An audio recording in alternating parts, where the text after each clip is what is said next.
Y continuamos aquí en Cuestiones y Contrapunto. Estamos con nuestro primer invitado de hoy, correalista internacional Pablo Corblum. Gracias por estar acá, Pablo. No, gracias por invitarme. Bueno, el Amazonas se está incendiando. Brasil también se está incendiando.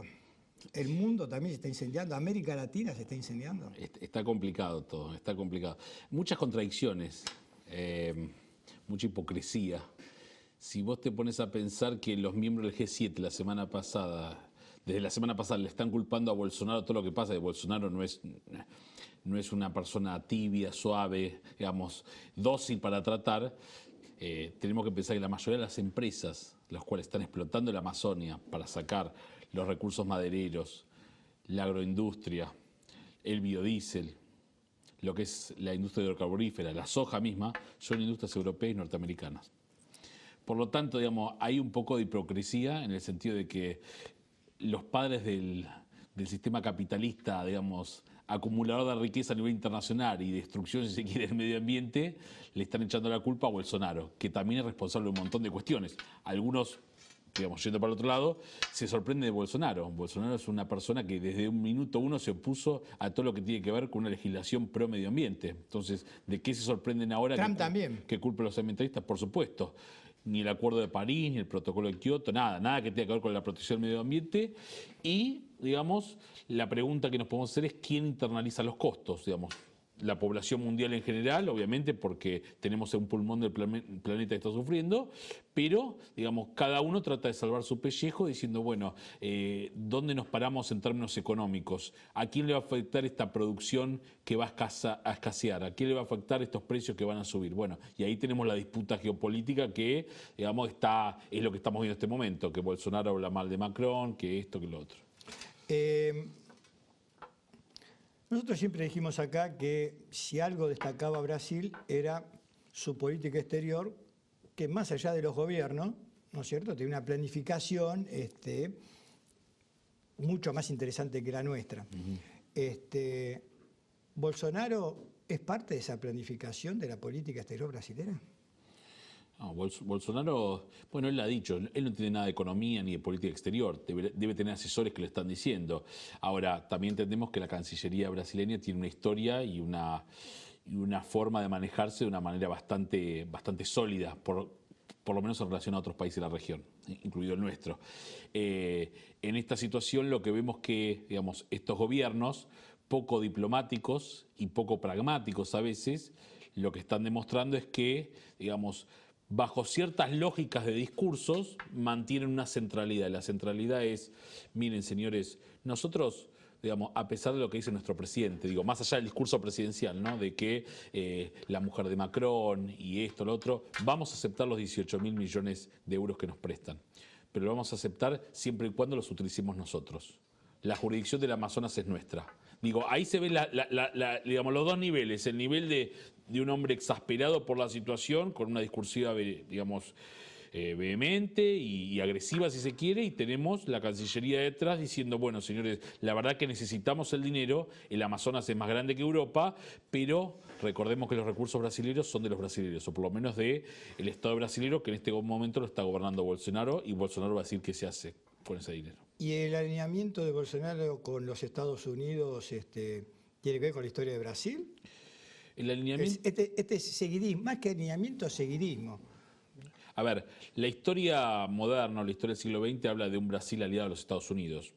Pero yo no me iría tan atrás en la historia. Digo, acá, en esta lógica bipolar que tiene Trump, en el sentido de amigo-enemigo, veía a Lula, un candidato que si no estaba preso, todas las encuestas lo decía, ganaba las elecciones, un enemigo comunista de izquierda, más allá de que Lula sabemos que fue capitalista, que los grandes empresarios de Brasil se vieron favorecidos por el mercado interno, etcétera, etcétera, por el viento de cola de los commodities, pero Trump dijo, digamos, Lula no, Bolsonaro sí, lo que sea, pero en este caso fue Bolsonaro, con el apoyo también de los evangelistas y demás.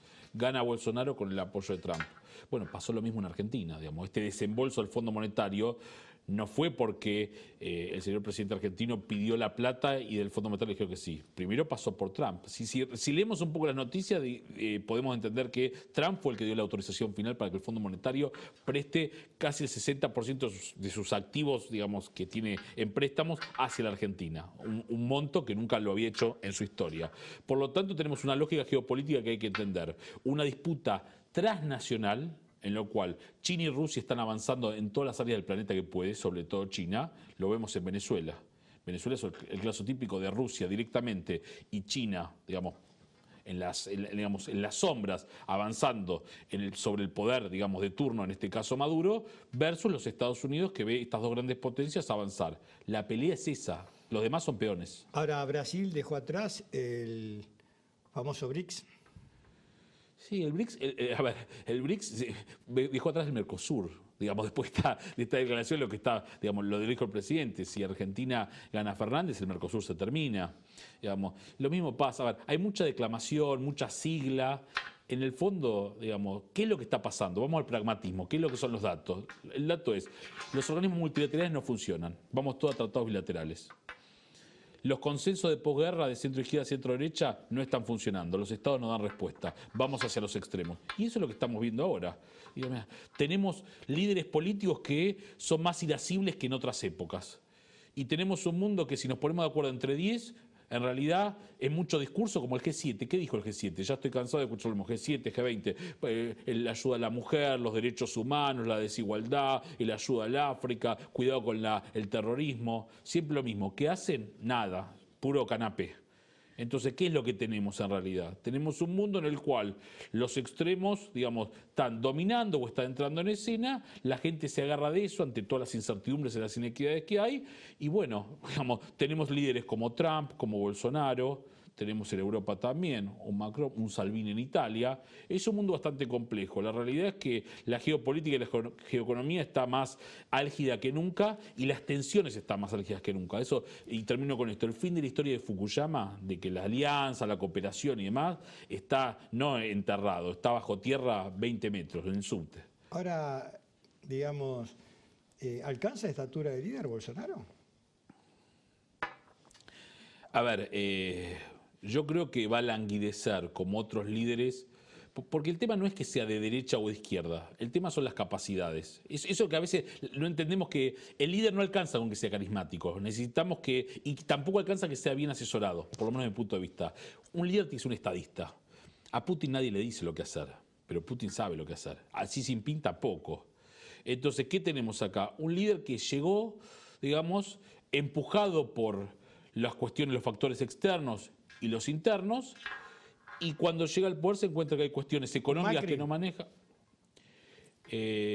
Tenemos ciertas similaridades, digamos, la falta de capacidad de visión de largo plazo, la falta de entender que, hoy estaba hablando con otros colegas tuyos y le decía lo siguiente, fíjense, si lo que quiere la derecha es mantener el estatus, digamos, quedarse con más parte de la torta, concentrar más la riqueza, la derecha más inteligente, la pragmática, entiende que es necesario redistribuir parte de la riqueza para mantener el statu quo. Porque si no hay consumo, no hay mercado interno, las tensiones sociales crecen. Y esto juega en contra. Entonces, exactamente. Entonces, ¿qué es lo que tenemos? Estadistas que piensan y gente que llega al poder muchas veces con más dinero que cabeza y terminan mal, generalmente. Ahora, ¿el pensamiento de Bolsonaro tiene algo que ver con el pensamiento del sector industrial de Sao Paulo, que es tan poderoso en Brasil? A ver, es una gran discusión y ahí está otra vez el tema de la meritocracia y el entender un estadista. Digamos, ¿con quién entra Bolsonaro al poder? Entra con los evangélicos, si se quiere, que no tienen una clara posición, si quiere, económica e ideológica, lo que quieren es, digamos, estar contra el aborto y demás. Entra con el apoyo de los liberales, Pablo Guedes, ministro de Economía, y la lógica, digamos, de el consenso de Chicago, digamos, y Milton Friedman y demás, pero también tiene el apoyo, por supuesto, del aparato militar, que suele ser más proteccionista e industrial. Digamos, entra con una coalición que a él no poder manejarla, porque no la entiende y no la conoce, le termina pasando estas cosas. Si fuera un estadista, el tema del Amazonas, en vez de pelearse con Macron y hablar de la mujer de Macron, lo manejaría de otra manera. Hubiera errado toda esa parte y hubiese dicho, la verdad que necesitamos ayuda, pero los recursos los manejamos nosotros. Bueno, empezó con el discurso virulento. Cuando Guedes dijo voy a tomar medidas neoliberales y la economía empieza a caer por una serie de cuestiones del déficit y demás, ya los militares salieron diciendo, pero ¿cómo? Esto no es la historia de Brasil, no es nuestra historia. Nosotros gobernamos Brasil en la dictadura militar de los años 60 y 80 con una política industrial fuerte. Y proteccionista. Proteccionista. Entonces digo, ¿esto quién lo maneja? La cabeza. Pero cuando la cabeza no tiene la capacidad, ¿qué empieza a ver? Las segundas líneas se empiezan a pelear. Y esto es lo que estamos viendo, por eso termino con esto. Bolsonaro pasó de tener un 80% de imagen positiva el día que asumió a tener un 40 y pico al día de hoy. ¿Y qué fue lo que determinó que en Brasil quien juntaba más los votos o quien tenía más votos terminara preso y que en Argentina quien juntaba más votos, a pesar de seguir paseando por los tribunales, no solo no terminó presa, sino que terminó armando la coalición que termina venciendo al oficialismo? A ver, estas son cuestiones domésticas, por ahí, digamos, no es mi especialidad, pero lo que puedo decir es la percepción que tengo. La percepción es, digamos, vuelvo a repetir, creo que este gobierno tuvo la posibilidad histórica de terminar con una idea, una forma de hacer política, una forma de gobernar. Que uno podrá estar de acuerdo o no. Ahora, digamos, al haber tanta mala praxis en términos de la macroeconomía, lo que hace es que la visión de corto plazo que siento en las sociedades, porque realmente tenemos un grave problema de educación, pero no formación, digo, educación general, institucional, de teoría cívica, de comprender qué pasa con la política y economía, en general se ve más en Latinoamérica, lo que nos muestra es que la visión de corto plazo indica que yo estaba hace 4 años mejor que ahora. Es que, Pablo, mucho mejor. A largo plazo nos morimos todos. Es que a largo plazo entonces, o sea, tenemos que ver el largo plazo, pero también en el corto plazo. ¿Cómo llegamos a ese largo plazo? Pero para eso están los políticos y los políticos que son estadistas y pueden mostrarnos un largo plazo, un horizonte de verdad. Pero ¿cómo se logra ese horizonte? Diciendo las cosas y cumpliendo. Porque si no, la señora que está en la casa y está confundida dice, yo estoy mejor que antes. O estoy peor que antes. Y en ese sentido lo que estamos viendo es ahora, digo, mucha gente ha comparado, sin entrar en el detalle político más profundo, y en relación al desastre que está pasando con el mercado interno, con el ajuste, con la mala distribución, la concentración de la riqueza en pocos, y la falta de ayuda de los que pensaban que iban a ayudar, porque digamos, sinceramente uno con una lectura muy simple, vemos que la economía financiera se llevó puesta a la economía real y el mercado interno ha desaparecido. Entonces, ese 80% que es de la clase media para abajo, que es la Argentina, se encuentra defraudada. Y nuestra visión, digamos, de visión relativa de corto plazo o de comparación histórica, que es lo que nos da a la mayoría de las personas comunes, nos entiende que antes se veía mucho mejor, con aciertos y con errores, pero se veía mucho mejor que ahora y creo que eso fue el desencadenante del voto de las PASO en solo 4 años. Gracias por haber venido, Pablo. No, gracias por invitarnos. Nos vamos a un corte y al regreso estamos con nuestra segunda invitada de hoy, con la candidata a concejal en 3 de febrero del Frente de Todos, Liz Díaz.